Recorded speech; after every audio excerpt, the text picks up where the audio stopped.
That means Caesarion was very close in age to Tiberius, who was born in 3 BC.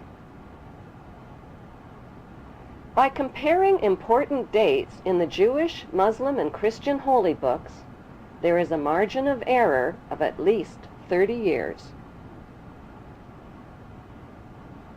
So what proof is there that Caesarion's half-sister Selene is in fact Mary Magdalene? They were both wealthy, they both shared the same names, they were both Hebrew, and they both lived in the same place at the same time under the same Roman rulers.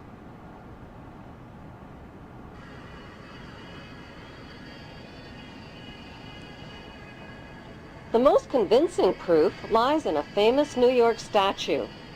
The Statue of Liberty was financed, built, and delivered to New York Harbor as a gift from the French Grand Orient Temple Masons in 1886, with a commemorative plaque for all to see. The statue has nothing whatsoever to do with liberty.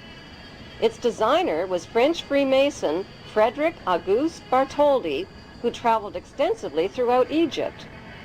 Bartholdi was silent about who the woman was that served as his inspiration for the statue, but there is only one woman whose face closely matches the uniquely masculine features of the Statue of Liberty, Caesarion's half-sister Selene. Bartholdi used the ancient busts and minted coins of Cleopatra Selene as his models in designing the Statue of Liberty.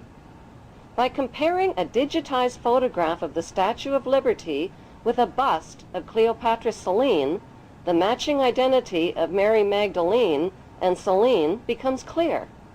The lips, the mouth, the sharp jaw, the thick neck, the protruding ears, the prominent nose, and the masculine features are a close match.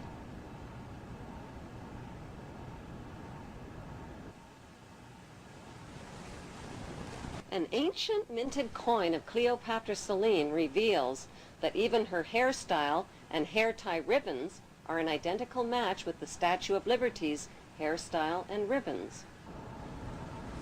The Statue of Liberty was intentionally designed to appear pregnant beneath the folds of her robe. The implication is that Mary Magdalene had children. Their names were Tamar and Jesus the Justice, whom the Merovingians, British royalty, and elite brotherhood of Freemasons claimed to be descendants of.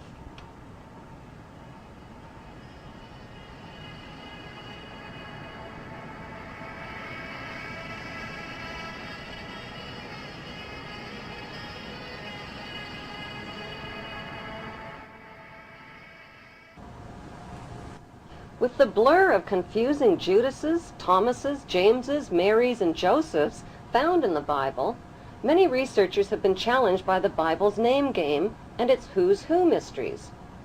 One way of decoding the Bible is to profile the main cast of characters and create a royal genealogy chart. The connection between the lives of the main Bible characters and the lives of real historical figures line up like answers in a crossword puzzle. Far from being poor and uneducated, Jesus' inner circle of family and disciples were well-educated and well-off descendants of royalty. The disciple called Nicodemus of Bethany was in reality the son of Nicomedes IV of Bithynia. Joseph of Arimathea was in reality Joseph of Judea, an extremely wealthy tin merchant and descendant of King Zedekiah and Mattathias. The Virgin Mary of Bethany was in reality Mary of Bithynia and wife of her rich uncle Joseph of Judea.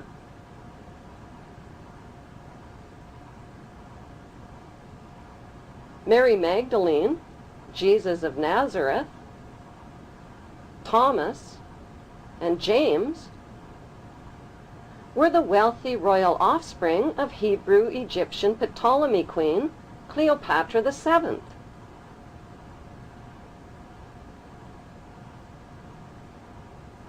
Why did the Bible alter and even omit key historical names and dates?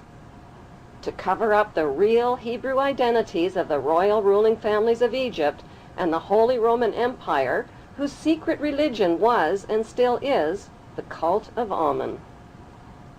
Why in the world did first-century Jews living at the time of Jesus threaten to punish by death anyone who dared to copy, sculpt, or draw the face of Jesus and his graven image?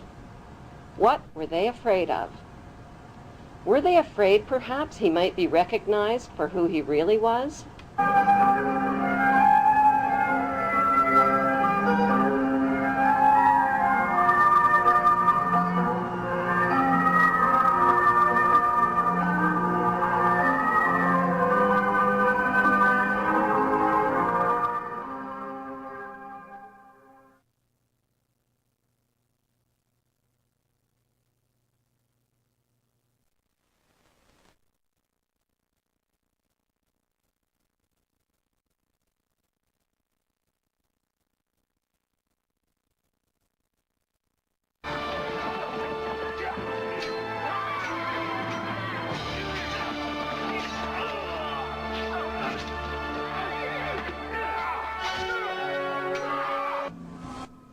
After the crucifixion, a Jewish rebellion against Roman rule broke out in Jerusalem.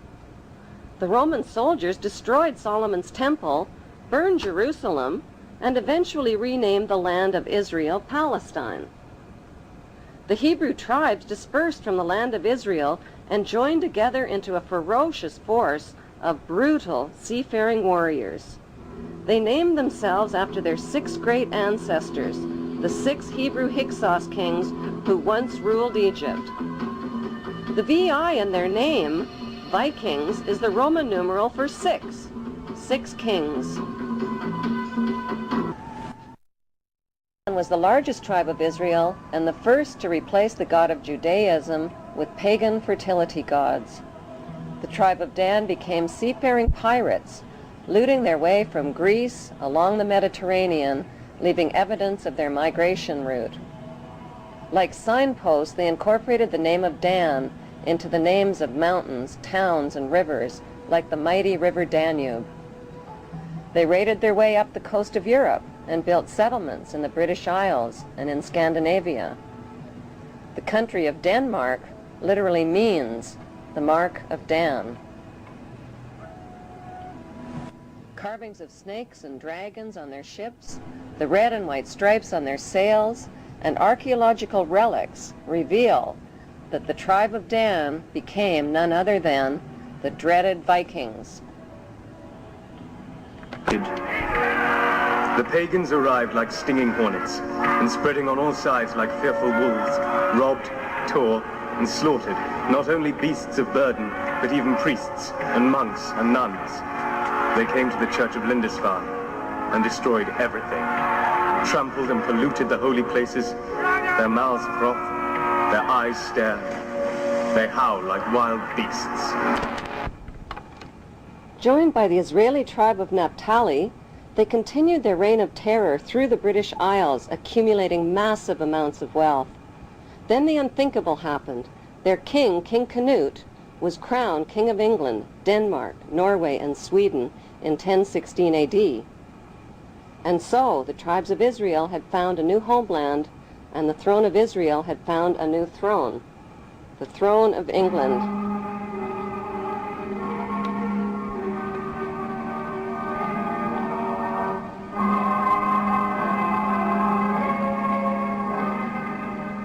Danish royalty from the tribe of Dan intermarried and became related to almost all of the monarchies of Europe, including Queen Elizabeth of England. The bloodline of the tribe of Dan was firmly established in royal power circles. A unique Viking genetic disease called Dubitraz contracture, causing tightening of the tendons in the hand, give it a claw-like appearance. U.S. President Ronald Reagan and British Prime Minister Margaret Thatcher contracted the Viking genetic disease and are believed to be descendants of the Vikings, and thus descendants of the tribe of Dan.